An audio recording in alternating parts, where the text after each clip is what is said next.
Just cooking my burger patties.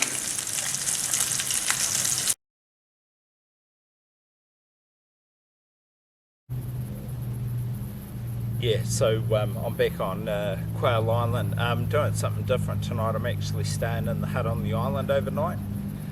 So I've got like a really heavy pack with like food and sleeping gear and that kind of thing.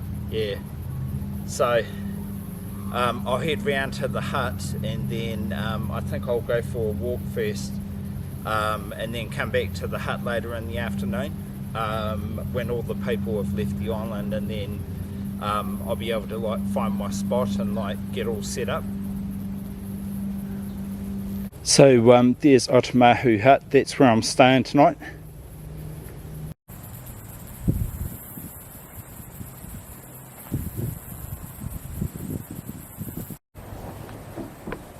That's the veranda on the front of the hut there. I've got all the windows open to let a bit of air into the hut.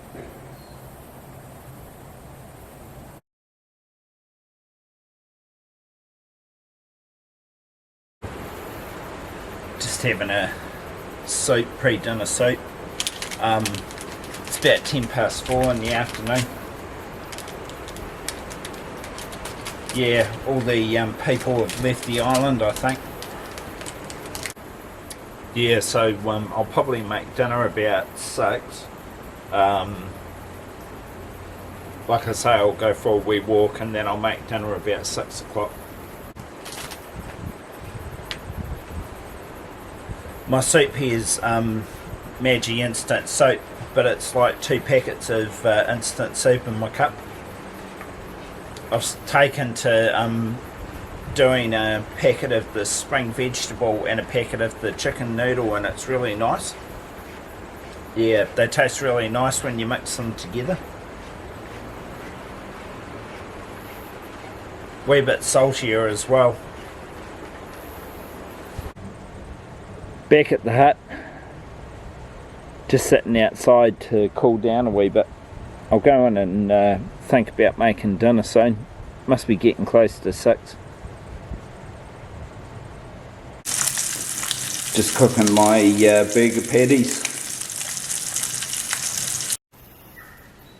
So there's the burger patties cooked, and I'm just having some of these oatmeal hash brown potatoes with that. And they're like in a MRE style retort pouch with a flameless ration heater, so they're just heating up now. Yeah, so I'm just sitting outside eating my dinner. So I've got 2 burger patties, those hash brown potatoes are just about cooked. Got a wee bit of sauce to stick on my burgers, and that's a cider there. Yeah.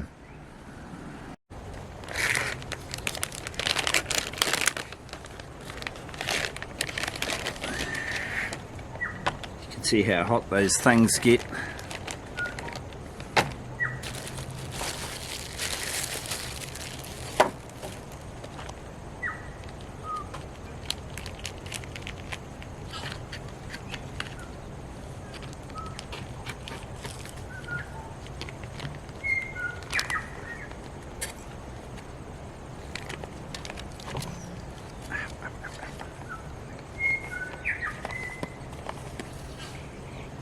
Packet's really super hot.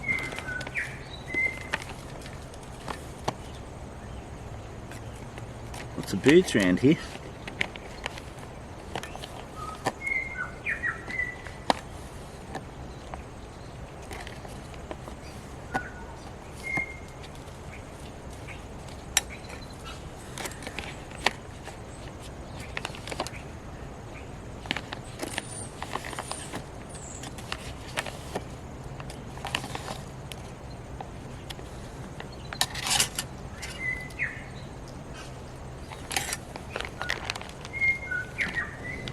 A little bit of tomato sauce to put on top of my burgers.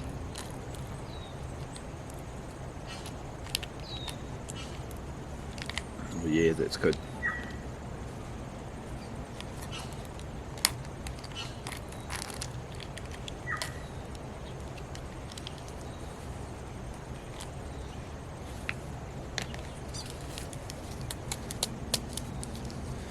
Those oatmeals have got like little packets of salt and pepper inside them.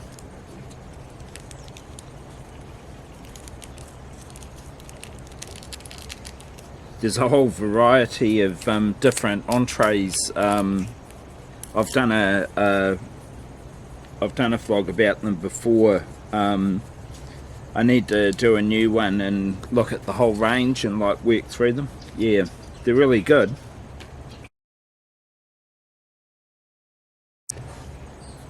So there's what I've got for dinner. So this is the hash brown potatoes and the burger buns. And my my cider. You probably just heard that. That was a kiraroo flying over the top of me like a wood pigeon.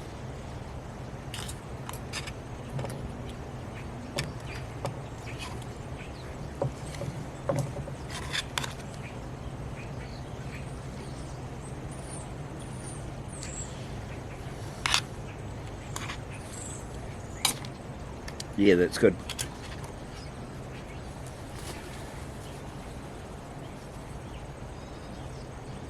The hash brown potatoes got little bits of bacon and green peppers and onion mixed in with it. It's actually really quite nice.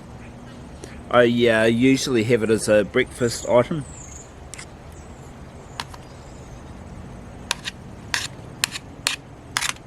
But it's nice at any time of the day.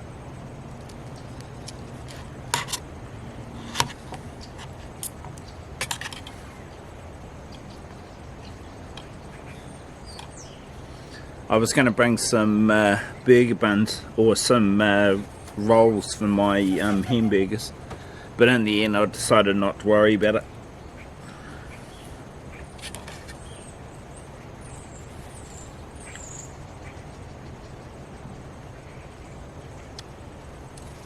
Sometimes burgers are just better by themselves.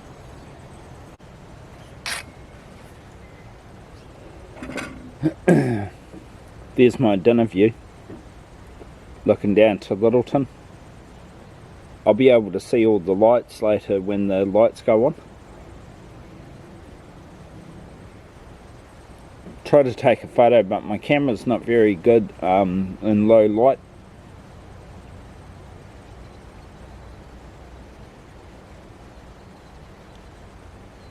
Here's a problem with focusing properly on the scene when it's low light, because it keeps you know, interrogating, looking for something to focus on.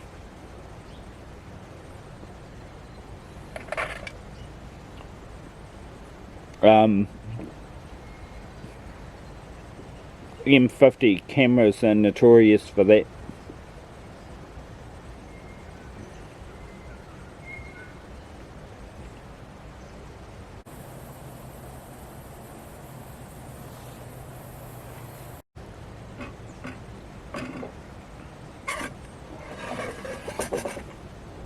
Just over the other side of the harbour there you can see, I'll just like zoom in a wee bit,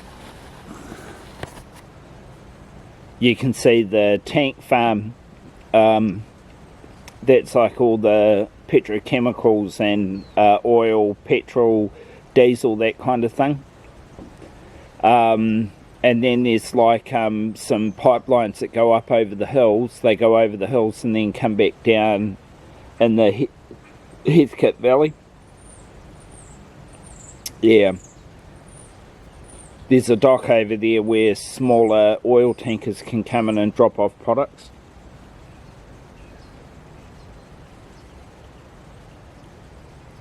The road tunnel is just off to the left of the tankers. The road tunnel that goes through to Christchurch, to the Heathcote Valley. It's basically underneath. You can see the gondola building up on the top of Mount Pleasant, up on the top of Mount Cavendish. Can't point to it, but yeah, the gondola building, the tunnel's more or less like running underneath it.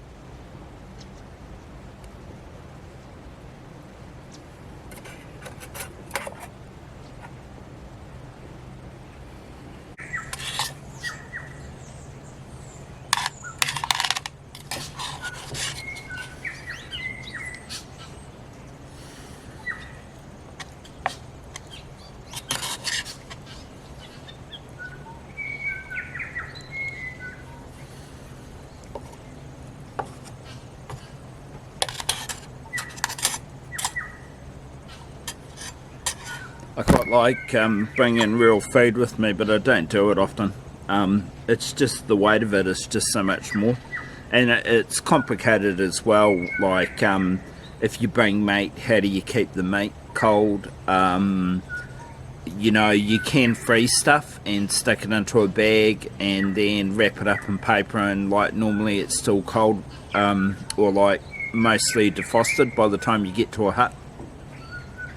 If you're going to do that though, it has to be the first day of your trip, because it's like something like these beef burgers, they wouldn't last for 2 days, especially in the summertime.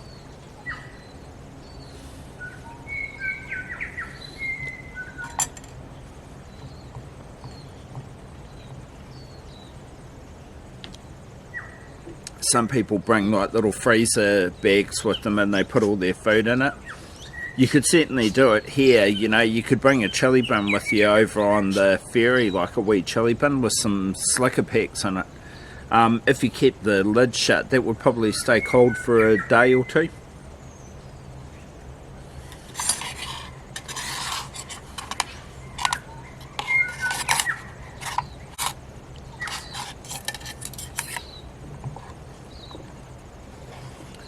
I noticed when I got here today that the people that stayed last night, they had a couple of chili bins. Before, when it was a bit more light, you could see the bridle path. Bridle path was the bullock track that immigrants used to take from Lyttelton Harbor over the hills to Christchurch, and it basically runs up the hill next to where the gondola top terminus is.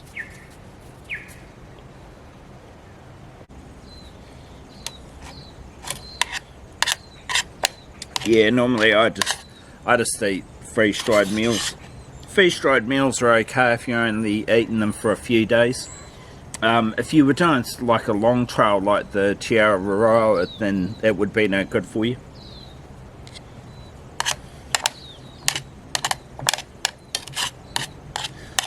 Because they're quite expensive, and also, you know, you're missing out on a whole lot of like vitamins and minerals and stuff that you get from fresh food. A lot of that freeze-dried food, freeze drying like kills it.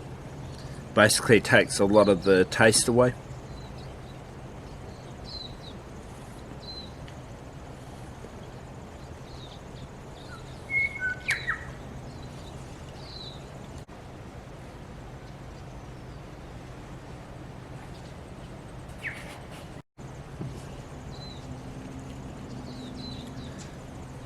Yeah, this cider is a fruit one. I quite like a cider every now and then. I wouldn't normally bring them on tramping trips with me. I'd normally bring like a beer of some sort. Yeah, but I had this in the fridge, so I thought, oh yeah. There's nothing wrong with that, it's bloody good. I had it in the fridge, like in the coldest part of the fridge, so it's still a wee bit cool. Again, if you had a chili bin, you could stick it in a chili bin to keep it cold.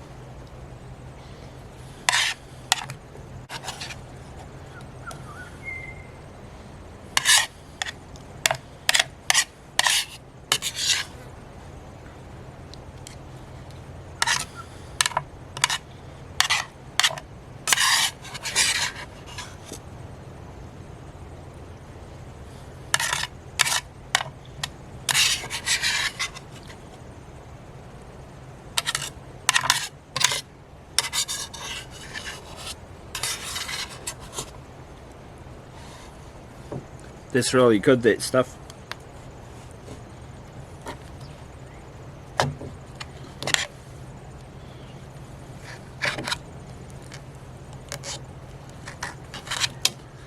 This frying pan I'm using, Karen brought it for me at Christmas time.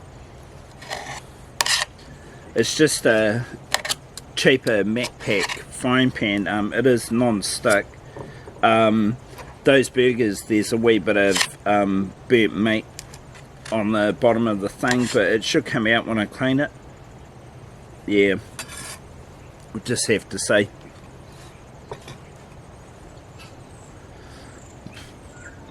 If I take to bringing food with me, I might have to invest in like a good one. The best ones that I've heard about are those jet boil ones, the jet boil skillets. They're like a ceramic on the outside and they're non-stick, and those things, they keep the non-stick coating on them for a really long time. Lots of trampers use them. I've seen people out in the back country using them before.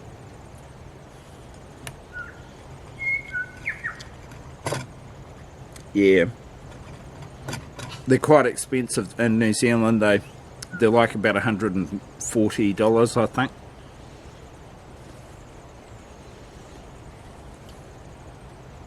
All the prices for outdoor equipment in New Zealand have shot up since COVID.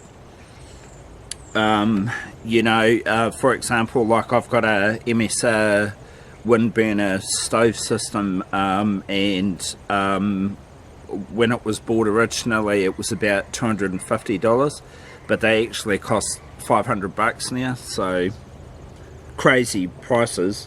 I don't know how you can justify putting the price up by $250 in the space of 2 years, but they do.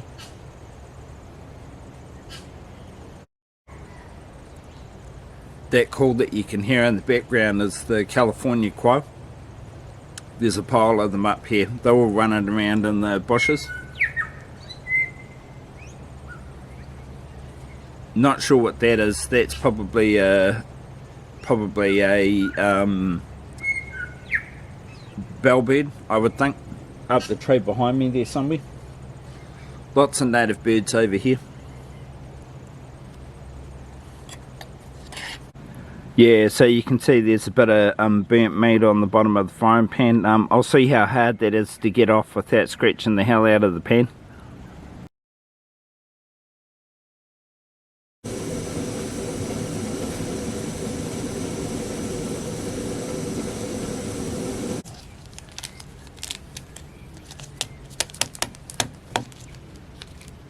Yeah, so I've got my Nescafe 3-in-1. And I've got some peanut M&Ms to have for a snack.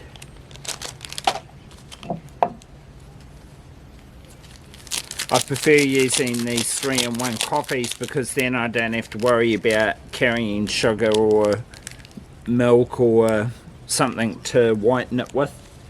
Yeah. I used to drink coffee black when I was young, but like I just can't do it anymore. You know, it just really affects my stomach. 3-in-1, like milky coffee's fine.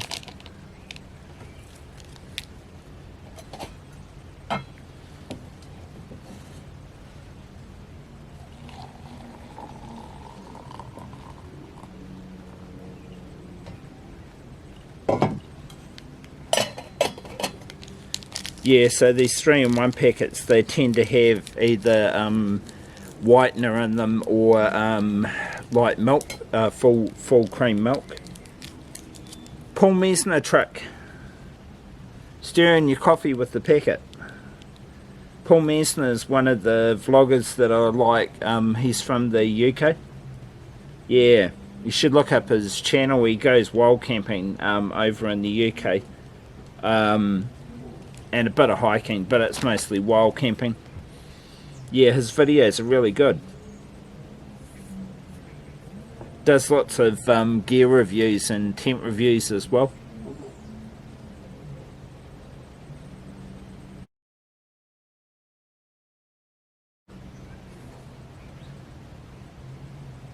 I don't know that I can hold on to that because it's quite hot, but see, it just looks like a coffee with milk in it. You buy those things in Asian warehouses. I normally buy the Nescafe brand when I can find it. The ones that are the best are the ones that you find that come from Malaysia. They've got quite a nice flavour to them. These ones I have here are Indonesian. They're not too bad either. But I've bought some that were produced in Thailand or Vietnam, and they have a really, really creamy flavour that I don't like. It's just a bit too much. It's like overpowering.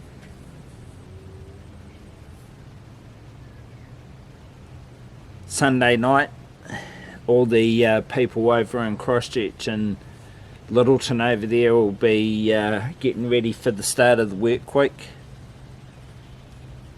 I've got tomorrow off, so that's why I've come over here today. I deliberately took a day off so that I could go for a tramping trip.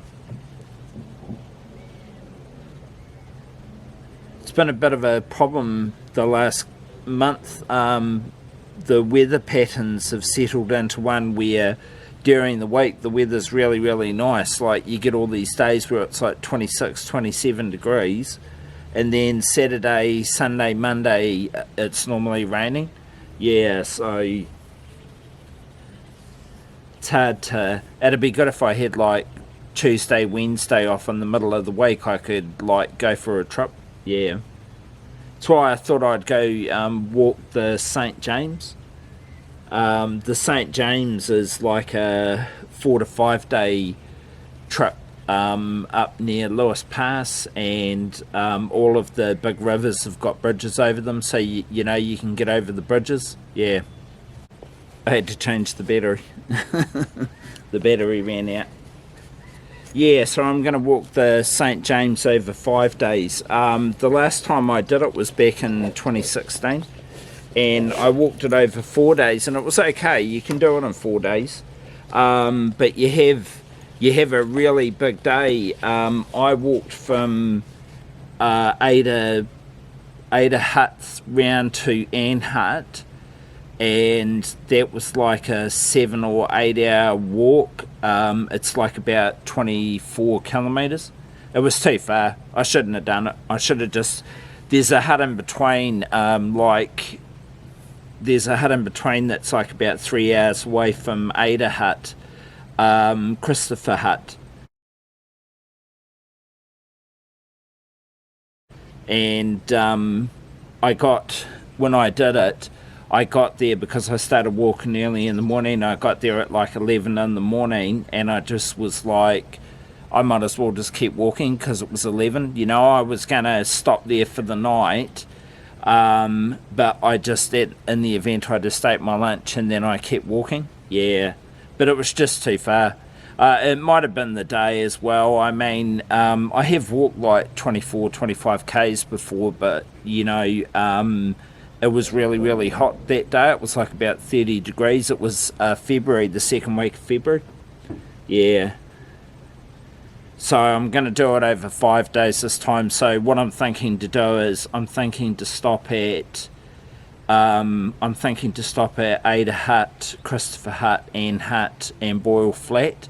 And then the first 3 days will be 3 to 4 hour walks. The fourth day from Ann Hut to Boyle Flat Hut will be about 5 to 6 hours, and then the last day is about a 4 hour walk out to the road. Yeah, so, but I'll see what I do. You know, if I got up there and the weather was really horrendous, then you know, I probably would walk it that way. If the weather's decent and it's not too hot, I might go from Ada Hut all the way round to Ann Hut again. Yeah. I don't know necessarily. I've had problems with my ankle, so I don't know necessarily if that would work. I should be good to walk all those days, and walking from Ann Hut to Boyle Flat Hut, that's not too bad. It's fairly flat. Yeah. You go up over a pass, but it's the most inconsequential pass you've ever gone over. There's a sign there that says, oh, you're at the pass, but it's oh, really? Yeah, Ada Pass is like that as well. It's funny though, because it's like a route between the west coast and the east coast, you know, so you are actually crossing the Southern Alps, but it's just like a real low altitude you're crossing it. Yeah, so anyway, all the dead keen boaties that were out there blasting around on water skiing and boats and sailboats and jet skis have all gone home for the night.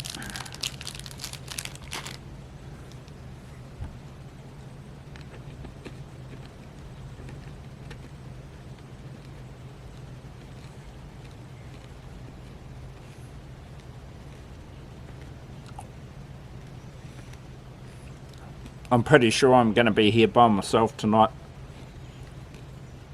There's supposed to be someone in the hut today and tomorrow. I'm assuming it was the same person.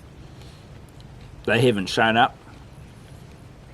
I don't see them showing up now unless they're kayaking across from Lyttleton or something.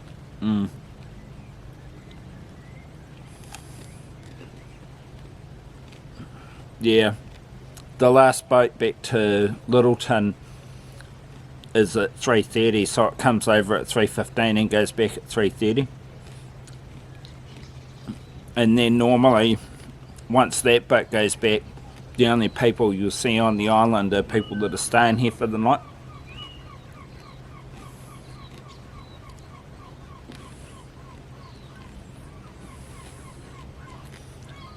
You do occasionally get people coming over in their own boats, because over at Swimmers Beach over the other side of the island there, you can get in real close to the shore with the boats and then anchor them, and so, you know, you could come over in your small sailing boat, or if you had like a small motorboat.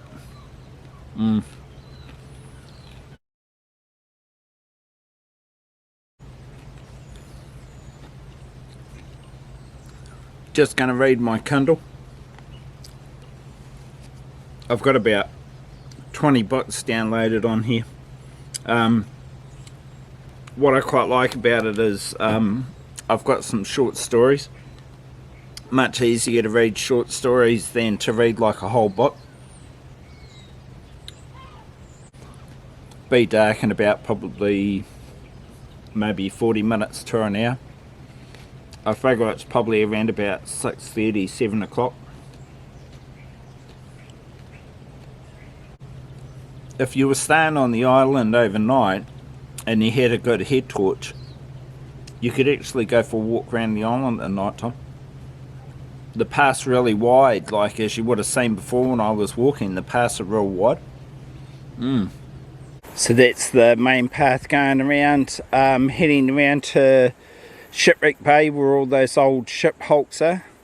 Could be quite interesting to like walk up to the top of the island and like look out over into the bays where all the house lights are. Yeah, and Lyttleton as well. If you go round a wee ways, like maybe about a kilometre around this way, there's like really awesome views right up the Lyttelton Harbor.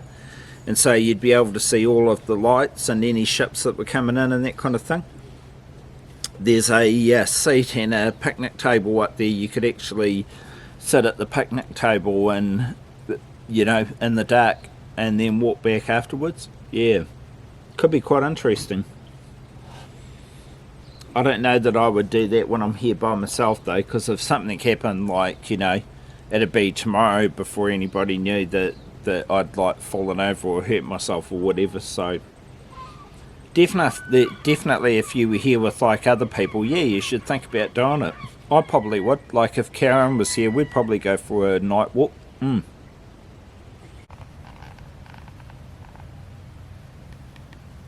Early evening lights of Lyttleton from Quail Island. Busy over there. You can hear lots of ships and trains moving around and all kinds of stuff.